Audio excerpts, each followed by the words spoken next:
Hey bro, what database do you think I should use? RJ asks, what database should I use for my project? And he proceeds to give you the AWS idiomatic answer, which is every use case is unique and there's a specialty tool optimized for every use case, and you should always pick the specialty tool. For example, Neptune is an AWS cloud native graph DB storage solution.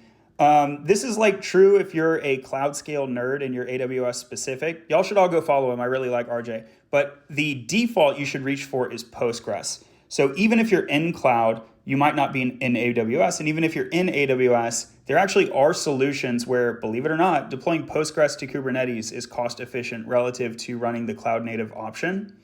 Postgres has all the things by default. This is the one you should be reaching for by default, and it's also the one you should reach for in the interview.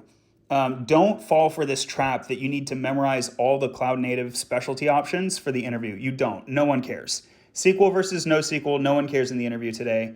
Postgres supports them both. Postgres has full text search. Postgres with extension does GraphDB. Postgres has native vector support. It has all of the things. So let Postgres be your default. And then even in the case where you're doing like a professional design doc on the job, you're still going to want to benchmark these other solutions against a baseline Postgres by default solution. So let it be your intelligent default for the interview and on the job.